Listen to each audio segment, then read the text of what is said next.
فلا مضل له ومن يضلله فلا هادي له ونشهد أن لا إله إلا الله وحده لا شريك له ونشهد أن سيدنا وحبيبنا وسندنا ومولانا محمدا عبده ورسوله أما بعد فقد قال الله تبارك وتعالى في القرآن المجيد والفرقان الحميد أعوذ بالله من الشيطان الرجيم بسم الله الرحمن الرحيم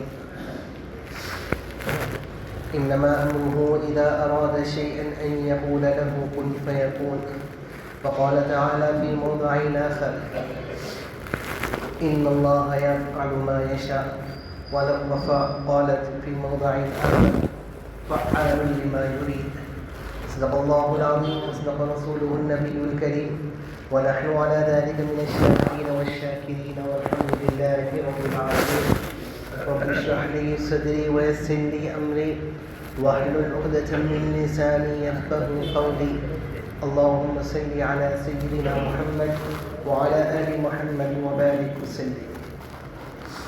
قابل قدر معزز بزرگوں اور میرے عزیز نوجوان دوستوں، اسلامی تاریخ کے اعتبار سے یہ مہینہ رجب المرجب کا چل رہا ہے اور اس کی آج 26ویں تاریخ ہے اور مغرب کے بعد چونکہ اسلامی طریقے کے مطابق تاریخ چینج ہوتی ہے، بدلتی ہے، تو اب جب مغرب آئے گی تو 27ویں رجب ہوگی اور 27ویں رجب کی جو رات ہے یہ وہ مبارک رات ہے کہ جس رات میں آپ علیہ السلام کو معراج کروائی گئی.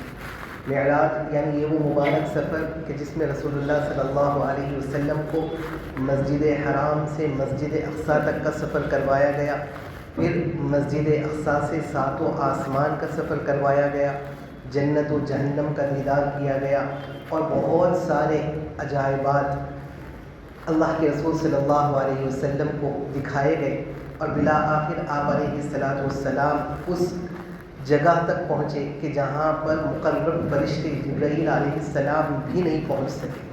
آج تک جہاں کسی اور ہستی کا جانا ممکن نہ تھا، آج کی رات رسول اللہ صلی اللہ علیہ وسلم وہاں تک بھی گئے ہیں.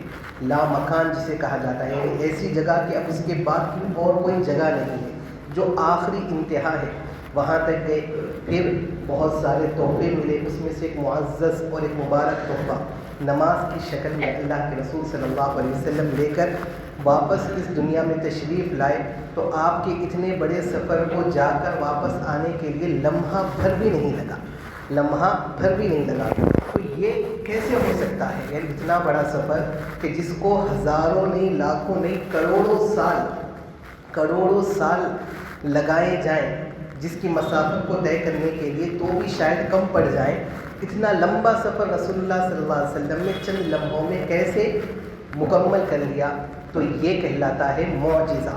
یہ رسول اللہ صلی اللہ علیہ وسلم کے جو بے شمار معجزے تھے ان میں سے یہ بھی ایک معجزہ ہے کہ آپ علیہ السلام لمحے بھر میں اتنا بڑا سفر کر آئے. چنانچہ یہ معجزہ اگر آپ اس کو دیکھیں تو عربی زبان کا یہ لفظ ہے معجزہ. معجزہ کس سے بنا ہے؟ عجزن، عین جیم زا، اس سے لفظ بنا، جسے ہم اردو میں کہتے ہیں عاجز ہو جانا، اسی سے ہے معجزہ. ایک ایسی چیز جو لوگوں کو عاجز کر دے، یعنی نبی کے ہاتھ پر ایک ایسا کام ظاہر ہوا کہ ساری دنیا مل کر بھی وہ نہ کر سکے، تو اس کو کہا جاتا ہے معجزہ. اور آپ علیہ السلام کی یہ معجزے علماء فرماتے ہیں کہ نبی کریم صلی اللہ علیہ وسلم کی 23 سالہ نبوت کے زمانے میں جو رسول اللہ صلی اللہ علیہ وسلم کے ہاتھ پر معجزے ظاہر ہوئے اس کی تعداد 3000 سے زائد ہے. 3000 سے زائد ہے.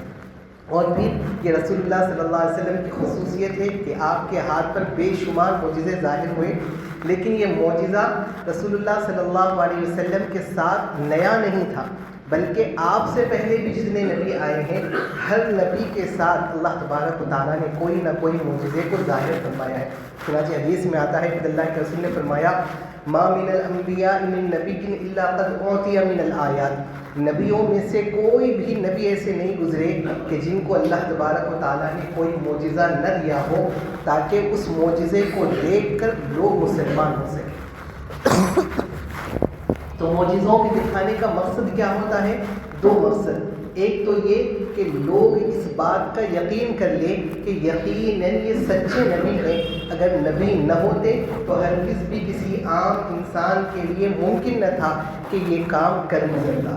اور دوسرا، مسلمانوں کے دلوں میں اطمینان کے لیے کہ ہاں بھائی الحمدللہ ہم جس دین پر چل رہے ہیں، جس دین کو مانتے ہیں اور جس نبی کو ہم نبی برحق مانتے ہیں، آج اس کی گواہی بھی ہم نے اپنی آنکھوں سے دیکھ لی کہ یقیناً رسول اللہ صلی اللہ علیہ وسلم سچے ہیں، تبھی تو آپ کے ہاتھ پر یہ معجزہ ظاہر ہوا۔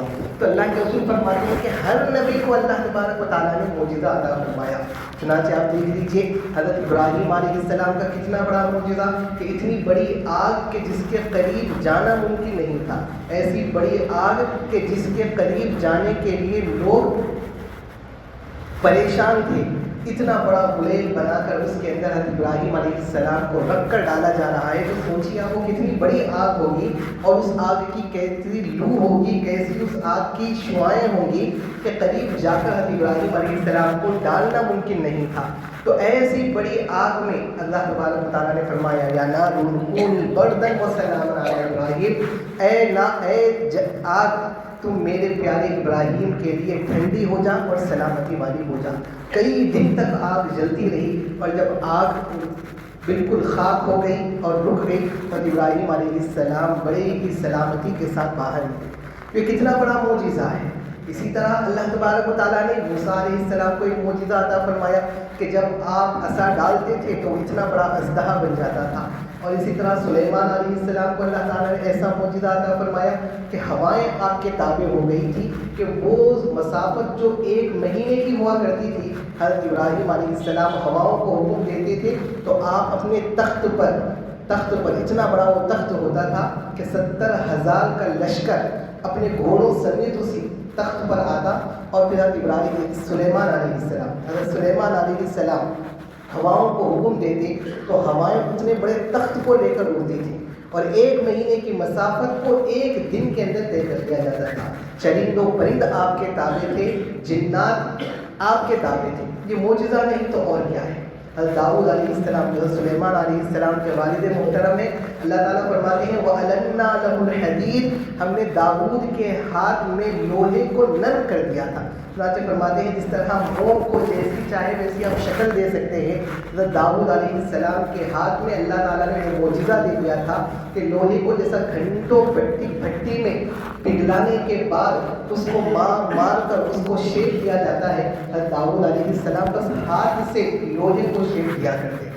تو یہ معجزے ہیں۔ اللہ تبارک و تعالیٰ نے عیسیٰ علیہ السلام کو کیا معجزہ عطا فرمایا تھا کہ ماں کی گود میں سے آپ نے گفتگو کرنا شروع کر دی اور ایسے مریض کہ جن کا علاج اس زمانے کے آج کے زمانے تک کرنا جن کا علاج ممکن نہیں ہے، حضرت عیسیٰ علیہ السلام بس ہاتھ پھیرتے تھے اور وہ مریض صحت یاب ہو جاتے تھے۔ اور صرف مریض ہی نہیں بلکہ قم بإذن اللہ کہہ کر کسی کے اوپر ہاتھ پھیرتے، کسی پر پھونک مارتے تو مردہ بھی زندے ہو جاتے تھے۔ تو یہ وہ معجزے تھے کہ ساری دنیا مل کر بھی اس کو کرنا چاہے تو نہیں کر سکتی ہے۔ تو معجزے کا مقصد کیا ہوتا ہے؟ معجزے کا مقصد یہ ہوتا ہے کہ لوگوں کے دلوں میں اس بات کا یقین پیدا کیا جائے کہ یہ تمہاری طرح ایک عام آدمی نہیں ہے بلکہ یہ اللہ کے خاص بندے ہیں کہ جس کو اللہ تبارک و تعالیٰ نے اپنا پیغام پہنچانے کے لیے تم کو منتخب فرمایا ہے۔ اگر یہ بھی تمہاری ہی طرح کے ایک عام انسان ہوتے، نبی نہ ہوتے، تو پھر یہ نہیں کر سکتے جو ساری دنیا مل کر بھی کر نہیں سکتی۔ تو یہ اس بات کا دلیل ہے کہ یہ نبی برحق ہے۔ تو آپ علیہ السلام کی زندگی میں 3000 سے زائد معجزے رسول اللہ صلی اللہ علیہ وسلم کے ہاتھ پر ظاہر ہوئے۔ ان میں جو مشہور معجزے ہیں وہ چند 3-4 معجزے ہیں، جس میں سے ایک معجزہ یہ معراج کا معجزہ ہے اور ایک معجزہ شق قمر کا ہے کہ آپ علیہ السلام نے جب انگلی سے اشارہ کیا چاند کے 2 ٹکڑے ہو گئے، چاند کے 2 ٹکڑے ہو گئے۔ جب مشرکین مکہ نے کہا کہ اگر آپ سچے رسول ہیں تو چاند کو 2 ٹکڑے کر کر بتائیے، آپ علیہ السلام نے اللہ کے حکم سے بس چاند کی طرف اس طرح سے اشارہ کیا، باضابطہ چاند کے 2 ٹکڑے ہو گئے، ایک جبل ابو قبیس کے پاس، ایک جبل قینقاع یا قیقعان، وہ پہاڑ 2 پہاڑوں کے پاس 2 ٹکڑے چلے گئے۔ فرماتے ہیں کہ رات کا 14ویں کا چاند تھا اور اتنی ایسا نہیں کہ بس ٹکڑے ہوئے ایک سیکنڈ کے لیے پھر واپس مل گئے، بلکہ صحابہ فرماتے ہیں کہ عصر سے لے کر مغرب کے درمیان میں جتنا وقفہ ہوتا ہے اتنی دیر تک یہ دو ٹکڑے چاند کے ہو کر رہے، اور لوگ اپنی آنکھوں کو پہنچ کر دیکھ رہے تھے کہ کہیں ہم نیند میں تو نہیں ہیں، کہیں ہماری آنکھوں پر کوئی جادو تو نہیں ہو گیا۔ پھر اس کے بعد کہا کہ ہرگز بھی ممکن نہیں ہے، ہو سکتا ہے کہ سارے کے سارے مکہ والوں پر محمد صلی اللہ علیہ وسلم نے جادو کر دیا، اسی لیے ہم کو ایسا نظر آ رہا ہے، حقیقت میں ایسا نہیں ہوا۔ جادو کیا ہوتا ہے؟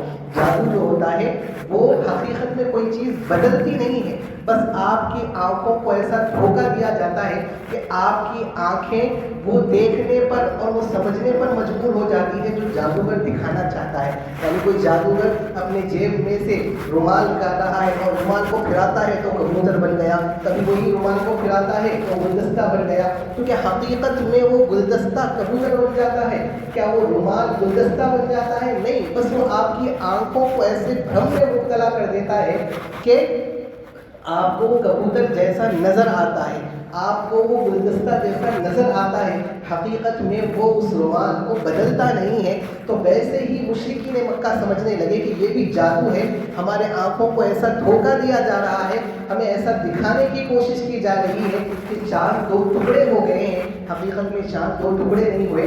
سب نے مشورہ کیا کہ تمہیں بھی نظر آ رہا ہے، مجھے بھی نظر آ رہا ہے، سارے مکہ والوں کو نظر آ رہا ہے، ایک کام کرتے ہیں کہ مکہ کے باہر کے جو لوگ ہیں ان کو بھی یہ چیز نظر آئی ہے یا نہیں۔ جب قافلے مکہ میں آئیں گے تو اس وقت پوچھیں گے۔ تو جب قافلے باہر سے ملک شام سے یمن سے مکہ آئے تو ان سے کہا کہ کیا تم نے ایک عجیب و غریب واقعہ فلاں رات کو دیکھا؟ یہاں پہ ہم نے بالکل دیکھا کہ اچانک چاند کے دو ٹکڑے ہو گئے تھے اور پھر دو ٹکڑے دو کناروں پر چلے گئے اور ایک وقت تک، کئی وقفے تک وہ اسی طرح دور دور رہے، اس کے بعد آ کر دونوں مل گئے۔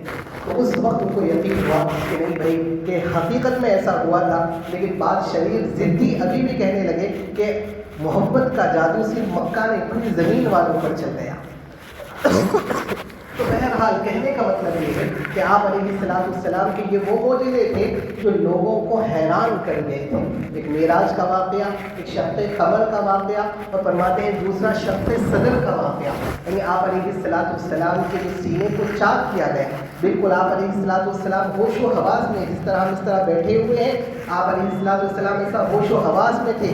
فرشتوں نے آپ کے سینے پر اس طرح سے ہاتھ مارا، پھر اس کے بعد سینے کو چاک کیا، اندر سے قلب مبارک کو نکالا گیا اور آپ کے قلب اطہر کو اس طرح سے کاٹ کر زمزم کے پانی سے دھویا گیا، علم و حکمت اس کے اندر ڈالی گئی، پھر سینے کے اندر دوبارہ اسی جگہ جہاں پر وہ دل تھا رکھ دیا گیا اور سینے کو جوڑ دیا گیا۔ آپ علیہ السلام اپنے آنکھوں سے دیکھ رہے ہیں، اور علماء فرماتے ہیں کہ آپ علیہ السلام کی زندگی میں یہ شق صدر کا واقعہ ایک دفعہ نہیں 3 دفعہ، جب آپ چھوٹے سے بچے تھے اس وقت آپ کے بچپن کے زمانے میں، اور دوسرا جب پہلی وحی آئی تھی اس وقت، اور تیسرا معراج کے وقت۔ اور علماء دیگر اور فرماتے ہیں کہ نئے اللہ کے رسول کی زندگی میں 3 نہیں 5 دفعہ ایسا واقعہ پیش آیا۔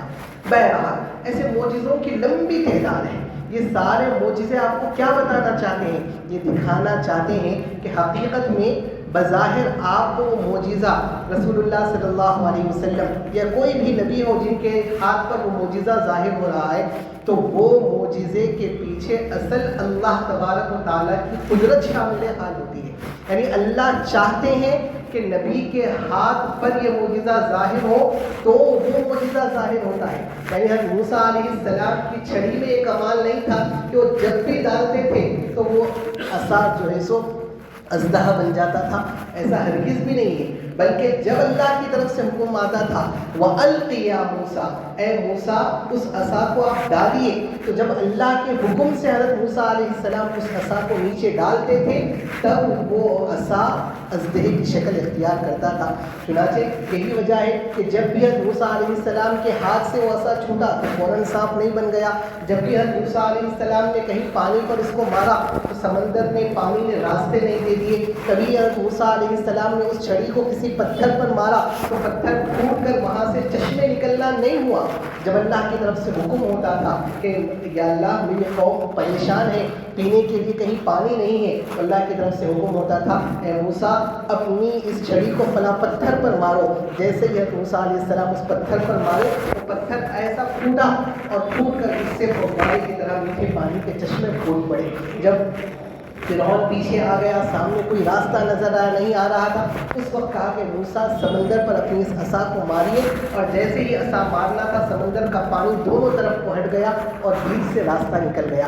اور جب موسیٰ علیہ السلام جادوگروں کے مقابلے میں میدان میں جمع ہوئے اور موسیٰ علیہ السلام نے کہا کہ پہلے تم اپنا جادو دکھاؤ, تو سارے جادوگروں میں یہ بات عام ہو گئی تھی کہ موسیٰ کے مقابلے میں جانا ہے. اور موسیٰ کیا جادو دکھا رہے ہیں, وہ اپنی چھڑی ڈالتے ہیں, اپنا عصا ڈالتے ہیں اور وہ سانپ بن جاتا ہے. تو اب سارے جادوگر یہی کر رہے تھے, اپنی اپنی چھڑیاں ڈالتے تھے اور اس کو سانپ بناتے تھے. کوئی رسی ڈالتا تھا اور سانپ بناتا تھا. اب اس وقت حضرت موسیٰ علیہ السلام بھی کچھ دیر کے لیے حیران ہو گئے کہ یا اللہ میں بھی تو اپنی چھڑی ڈالوں گا اور میری بھی چھڑی سانپ کی بنے گی, تو سب لوگ کہیں گے کہ تمہارے میں اور ان میں کیا فرق ہے. جیسے انہوں نے جادو دکھایا, موسیٰ تم نے بھی جادو دکھایا, ہم تم کو سچا رسول کیسے مانے. فَأَوْجَسَ فِي نَفْسِهِ خِیفَةً موسیٰ, قرآن کہتا ہے کہ اس وقت موسیٰ علیہ السلام کے دل میں بھی ایک حیرت اور ایک اندیشہ طاری ہو گیا کہ اب میں کیا کروں, میرا جادو بھی ان کے میرا معجزہ بھی ان کو جادو ہی نظر آئے گا. تو اس کے وقت اللہ تعالیٰ نے فرمایا قُلْنَا لَا تَخَفْ إِنَّكَ أَنْتَ الْأَعْلَىٰ, اے موسیٰ آپ پریشان مت ہوئیے, آپ ڈریے مت, بس آپ اپنا عصا کو ڈالیے. اب حضرت موسیٰ علیہ السلام جب عصا ڈالتے ہیں تو اب یہ عصا پہلے کی طرح نارمل سانپ نہیں بنا, بلکہ اب اتنا بڑا اژدہا بن گیا کہ اس نے ایک ہی نوالے میں سارے کے سارے جادوگروں کے جادو کو گویا کہ اپنے حلق میں اتار دیا. تو یہ اب تک موسیٰ علیہ السلام بھی اپنے عصا کو اتنا بڑا اژدہا بنتے ہوئے نہیں دیکھے تھے. تو معلوم ہوا کہ جو یہ معجزہ ظاہر ہوتا ہے یہ اللہ کے حکم سے نبی کے ہاتھوں پر ظاہر ہوتا ہے. تو جب اللہ چاہتے ہیں, جب اللہ کا حکم ہوتا تھا تب یہ معجزہ ظاہر ہوتا تھا. تو اس کے پیچھے حکمت یہ ہے جو اللہ بتانا چاہتے ہیں کہ اللہ وہ ہے جو کرنے پر آئے تو وہ سب کر گزرتے ہیں کہ جس کو ایک عقل ہوتا ہوا یقین بھی نہیں کر سکتی. دیکھیے تو صحیح, حضرت مریم علیہ السلام کے گھر کمرے کے اندر کمرہ باہر سے بند ہے اور اندر پھل پہنچ رہے ہیں. کون سے پھل؟ وہ پھل کے پورے فلسطین میں دور دور تک کہیں ہے ہی نہیں. کیوں؟ اس لیے کہ وہ موسم ہی نہیں ہے, آم کا موسم نہیں ہے, انگور کا موسم نہیں ہے, اور ایسے پھل آپ کے پاس پہنچ رہے ہیں. کیوں؟ اس لیے کہ جب اللہ تعالیٰ کرنے پر آتے ہیں تو اللہ کے لیے صرف چاہنا کافی ہے. ان اللہ انما امرہ اذا اراد شیئا ان یقول له کن فیکون. جب اللہ تبارک و تعالیٰ کسی چیز کو کرنا چاہتے ہیں بس اللہ کا چاہنا ہی کافی ہے. کوئی موٹا یہ چاہے کہ میں دبلا ہو جاؤں تو صرف اس کے چاہنے سے وہ دبلا نہیں ہوتا. کوئی کالا یہ چاہے کہ میں گورا ہو جاؤں تو اس کے چاہنے سے وہ گورا نہیں ہوتا. کوئی کن ذہن یہ چاہے کہ میں ذہین ہو جاؤں تو صرف اس کے چاہنے سے وہ ذہین نہیں ہوتا. لیکن اللہ جب چاہتے ہیں تو بس اللہ کا چاہنا کافی ہوتا ہے. اللہ تبارک و تعالیٰ اسباب کے محتاج نہیں ہوتے کہ ابھی تو فی الحال موسم نہیں ہے, بن موسم کے یہ پھل کیسے پہنچائے جائیں, ابھی تو یہ چیز ممکن نہیں ہے, ابھی تو حالات سازگار نہیں ہے, اس چیز کا کیسے ظہور کیا جائے, ہرگز بھی نہیں. بس اللہ کا چاہنا کافی ہوتا ہے. بس اللہ نے چاہ لیا وہ کام ہو جاتا ہے. تو اللہ تعالیٰ کی قدرت کو, اللہ تعالیٰ فعال لما یرید, اللہ جو چاہتا ہے کر گزرتا ہے. اللہ تبارک و تعالیٰ کی چاہت کے سامنے, اللہ تعالیٰ کی اس مقصد کے سامنے کوئی چیز رکاوٹ نہیں بنتی. تو ہمیں اس اللہ کی اس قدرت کو سامنے رکھنا ہے اور کبھی بھی اپنی دعاؤں کے لیے یا اپنی ضروریات کو اس اللہ سے مانگتے ہوئے کبھی بھی مایوس نہیں ہونا ہے. میں یہ چیز مانگ رہا ہوں, کہاں یہ چیز مجھے ملنے والی ہوگی, میں یہ چیز مانگ رہا ہوں کہ کیسے مجھے مل سکتی ہے, میں جو چاہ رہا ہوں یہ کہاں ممکن ہے. آپ ہرگز بھی ایسا مت سوچیے. جس اللہ سے آپ یہ مانگ رہے ہیں, جس اللہ سے آپ یہ چاہ رہے ہیں, اس اللہ کے لیے یہ چیز ہرگز بھی مشکل نہیں ہے. تو ان معجزوں کو پڑھ کر, ان معجزوں کو سن کر ہمارے دلوں میں یہ یقین آنا چاہیے کہ جب نبی برحق کے ہاتھوں پر یہ ناممکن چیز اور عقلوں کو حیران کر دینے والی چیز اللہ کے حکم سے صادر ہو رہی ہے تو وہی چیز اگر میں کوئی اللہ اپنی ایسی ضرورت کو مانگ رہا ہوں جو بظاہر پورا ہونا ناممکن ہے، اگر میں مانگوں اور اللہ دینے پر آئے تو پھر کوئی بھی اس کو روک نہیں سکتا ہے۔ تو ان معجزوں کو سن کر پڑھ کر جو چیز ہمارے دلوں میں پیدا ہونی چاہیے وہ اللہ کی قدرت کا کامل یقین ہونا چاہیے۔ اور دوسری چیز دیکھیے کہ رسول اللہ صلی اللہ علیہ وسلم کے 3 اہم معجزے تو ہم نے آپ کے سامنے رکھے، اس کے علاوہ اللہ کے رسول صلی اللہ علیہ وسلم کے ہاتھ پر ایسی برکتوں کا ظہور ہوا کہ جس برکتوں کو آپ تصور بھی نہیں کر سکتے۔ چند ایک مثال میں دیتا ہوں۔ ایک دفعہ رسول اللہ صلی اللہ علیہ وسلم صحابہ کے ساتھ سفر میں ہے، ایک لمبا سفر جانا تھا اور راستے میں جتنا پانی تھا ساتھ میں وہ سارا کا سارا ختم ہو گیا اور دور دور تک کہیں پانی نظر نہیں آ رہا۔ آپ صلی اللہ علیہ وسلم نے چند صحابہ کو بھیجا، دیکھو بھائی کہیں قریب میں کچھ کنواں ہے، کوئی چشمہ ہو تو تلاش کرو۔ صحابہ دور دور تک گئے، کھلے میدان ہے، کہیں پر بھی پانی نظر نہیں آ رہا۔ ایک بوڑھیا وہاں سے نظر آئی، کہنے لگی کہ بھی کہاں سے آ رہی ہو؟ میں فلاں سی جگہ سے آ رہی ہوں، اور ساتھ میں 2 مشکیزیں تھے پانی بھر کر۔ اس نے کہا کہ اماں اتنا سارا پانی ہے کہاں سے لایا ہے بتاؤ تو صحیح۔ وہ کہنے لگی کہ دیکھو بھائی میں بڑی مشکل سے دور سے لا رہی ہوں، اس لیے کہ میرے گھر میں کوئی مرد آدمی نہیں ہے، میرے چھوٹے یتیم بچے ہیں، بڑی دور سے اتنی مشقت اٹھا کر میں وہاں سے پانی لے کر آ رہی ہوں، ہمیں کہاں جانا پڑے گا؟ تو یہاں سے 1 دن 1 رات کا سفر کرو گے تو وہاں پر تمہیں پانی ملے گا۔ صحابہ بڑے حیران پریشان کہ اتنی دور جا کر پانی کہاں سے لائیں گے؟ کہا کہ چلو ہمارے نبی کے پاس چلو۔ بہرحال اللہ کے رسول صلی اللہ علیہ وسلم کے پاس لایا گیا اور کہا کہ اماں جان تھوڑے سے پانی کی ضرورت ہے، ہم ہرگز بھی آپ کا پانی نہیں لیں گے، بس اپنا مشکلہ ہمارے سامنے کیجیے۔ اللہ کے رسول صلی اللہ علیہ وسلم نے کہا کہ دیکھو کہیں کسی طرح سے کوئی پیالے میں تھوڑا بہت بھی پانی ہے کیا؟ تو بہرحال بڑی مشکلوں سے ڈھونڈ کر صحابہ نے پیالے میں تھوڑا سا پانی لے کر آیا۔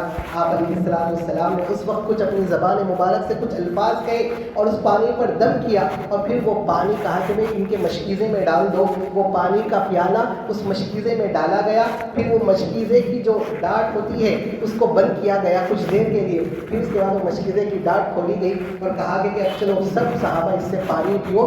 تو 1500 کے قریب صحابہ تھے، اس مشکیزے سے پانی پیتے رہے، ایک کے بعد ایک پورے 1500 صحابہ نے مشکیزے سے پانی پیا، اور صرف نہ یہ کہ پانی پیٹ بھر کر پیا، اللہ کے رسول نے فرمایا جتنے اپنے ساتھ برتن موجود ہیں وہ سارے برتن بھر لو۔ وہ سارے برتن بھر لیے گئے، پھر اس کے بعد اس ڈاٹ کو مشکیزے کی ڈاٹ کو لگا دیا اور کہا کہ دیکھو ہم نے تمہارا پانی استعمال نہیں کیا، اللہ نے ہمیں پانی پلایا۔ وہ دیکھ کر بڑی حیران ہو گئی کہ ایک مشکیزے سے چند لوگوں کے لیے پانی پینا ہی ممکن تھا، یہ تو ہزاروں کی تعداد میں لوگ پانی پی لیے۔ بہرحال جب وہ جانے لگے تو اللہ کے رسول نے فرمایا کہ اس بوڑھیا نے تمہاری مدد کی ہے، اس کو کچھ تحفہ دو۔ صحابہ کے پاس کسی کے پاس گیہوں تھی، کسی کے پاس کھجور تھے، کسی کے پاس کپڑے تھے، وہ ساری کی ساری چیزیں جمع کی گئی، ایک گٹھری بنائی گئی اور وہ گٹھری کے تحفے کے طور پر اس کو دے دی گئی، اور وہ بڑی خوش ہو کر وہاں سے گئی اور فرمایا کہ خدا کی قسم اگر یہ جادوگر ہے تو اس سے بڑا جادوگر میں نے آج تک نہیں دیکھا، اور اگر یہ جادوگر نہیں ہے اور اپنے دعوے میں سچا ہے تو پھر یہ سچا رسول ہے۔ یہ کہہ کر اپنی قوم میں گئی اور سارا واقعہ سنایا، اور اس ایک معجزے کو دیکھ کر اس بوڑھیا کی زبان پر پوری کی پوری قوم مسلمان۔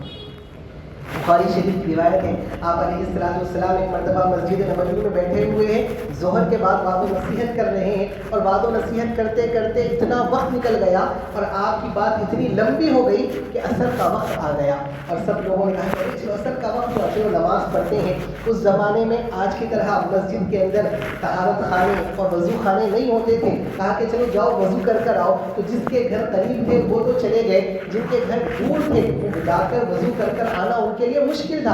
اللہ کے رسول نے فرمایا کہ ٹھیک ہے دیکھو بھائی کہیں سے کچھ پانی مل جائے تو وضو کر لے۔ تو بڑے ہی مشکل سے چھوٹے سے پیالے کے اندر پانی ملا جو اتنے سارے صحابہ کے لیے ناکافی تھا۔ اللہ کے رسول صلی اللہ علیہ وسلم نے کہا کہ وہ پیالہ لاؤ۔ آپ علیہ السلام نے اپنی مبارک انگلیاں اس پیالے میں رکھی۔ صحابہ فرماتے ہیں کہ ہم نے اپنی آنکھوں سے دیکھا کہ اس انگلیوں سے ایسا پانی پھوٹ کر نکل رہا تھا جیسے چشمے کے اندر سے پانی پھوٹ کر نکلتا ہے، اور اس پیالے سے پورے صحابہ نے وہاں پر موجود جتنے صحابہ تھے سب نے وضو کی اور عصر کی نماز ادا کی۔ تو تابعین نے پوچھا کہ اس وقت آپ لوگ کتنے تھے؟ فرمانے لگے ہم 60 سے 70 کے قریب صحابہ تھے۔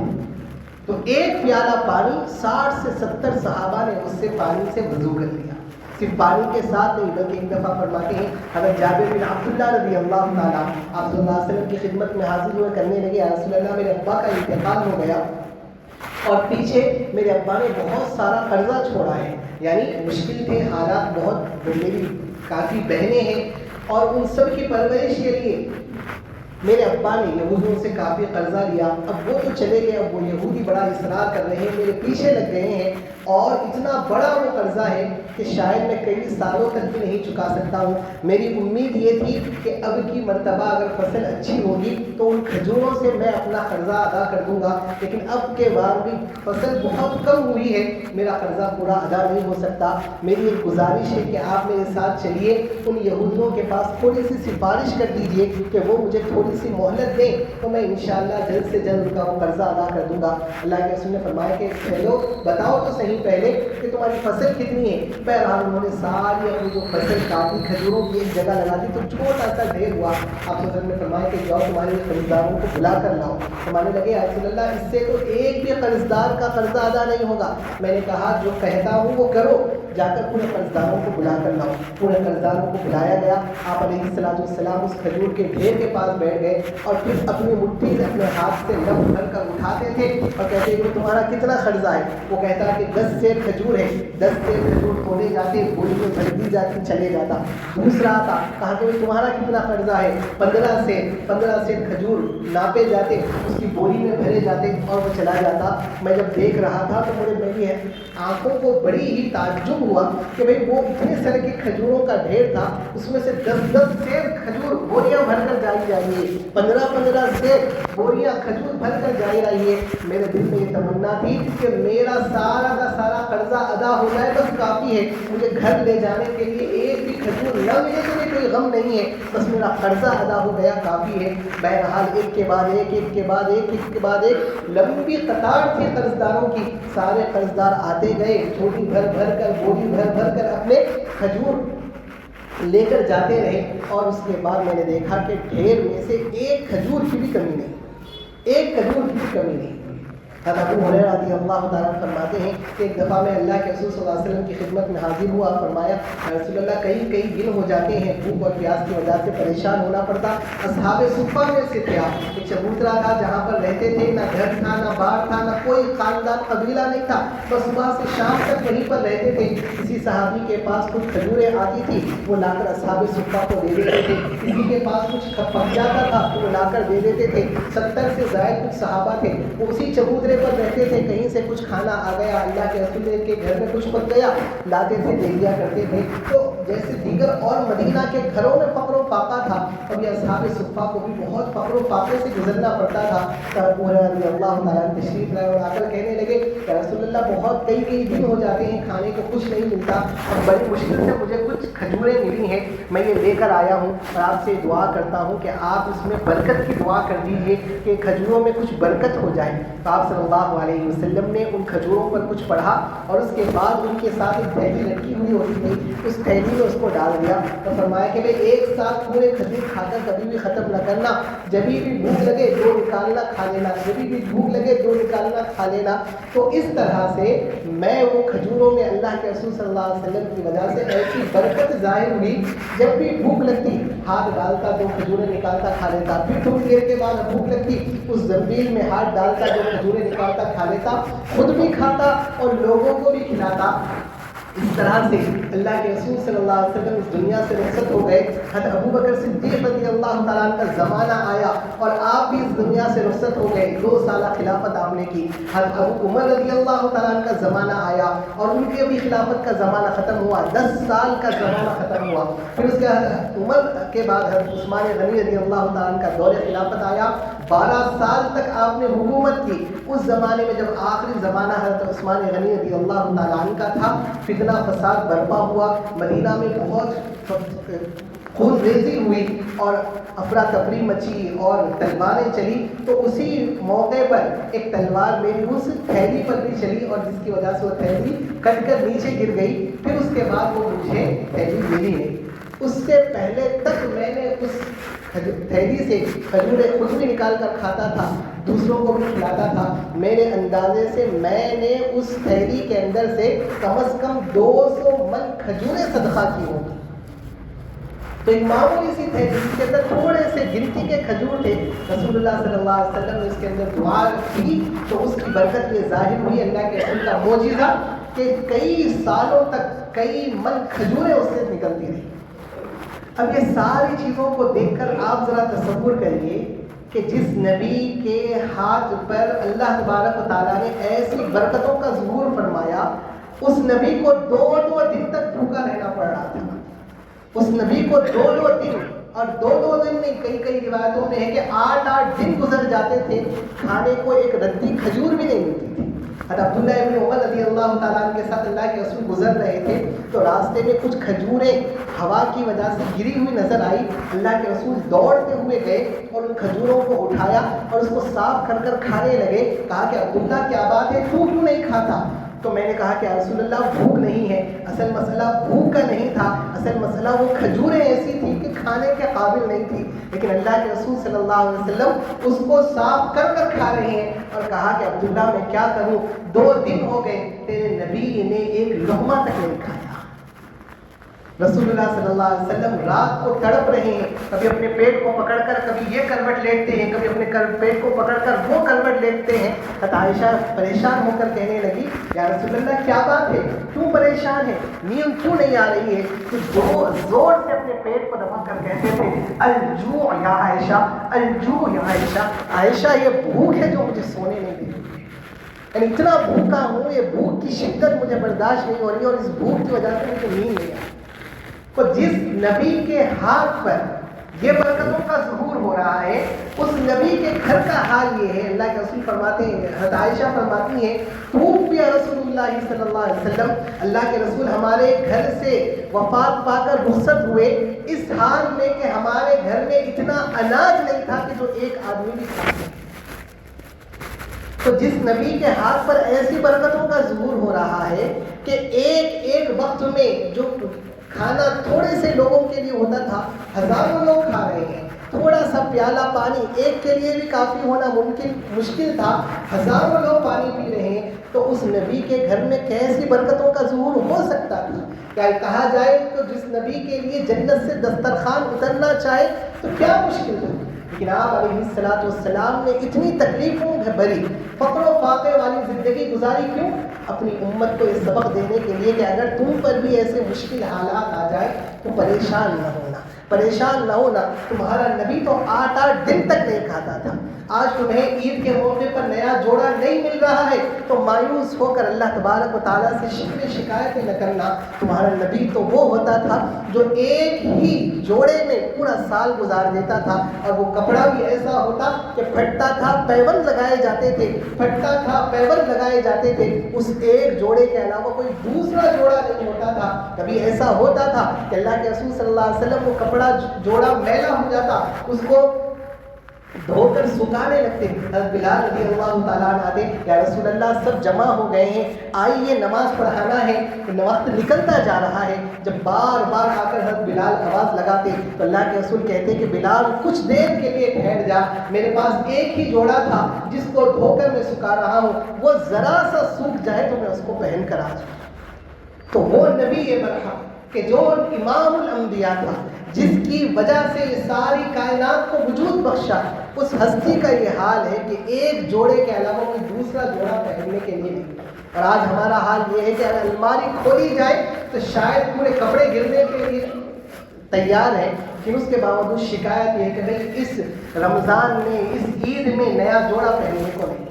تو میرے عزیز دوستو، آج ہم جن نعمتوں میں کھا رہے ہیں، پی رہے ہیں، ایسی نعمتیں، اس سے بڑھ کر نعمتیں اللہ کے رسول صلی اللہ علیہ وسلم کو مہیا ہو سکتی تھی، لیکن اس کے باوجود اللہ کے رسول صلی اللہ علیہ وسلم نے قناعت والی زندگی کو گزارا، قناعت والی زندگی کو پسند کر فرمایا، تھوڑے سے اس پر راضی رہے اور اس پر اللہ کا شکر ادا کیا، تاکہ امت کو یہ تعلیم دی جا سکے کہ یہ شعار اپنے اندر پیدا کرو، جو تھوڑا سا مل جائے اس پر خوشی خوشی راضی ہو جاؤ اور اللہ کا شکر ادا کرو۔ یہ دنیا تو آج نہیں تو کل ختم ہونے والی ہے، وہ آخرت کی زندگی، وہ نعمتوں والی زندگی ہمیشہ کی زندگی ہے، جس کے اندر اگر نعمتیں ملی تو فائدہ ہے، اس دنیا میں اگر نعمتوں والی سہولتوں والی زندگی نہ بھی ملی تو کوئی بھی فکر کی بات نہیں ہے۔ تو یہ معجزے رسول اللہ صلی اللہ علیہ وسلم کے ہاتھ پر جو اللہ تبارک و تعالیٰ نے ظاہر فرمائے، اس کے ذریعے سے بے شمار اسباق ہم کو ملتے ہیں،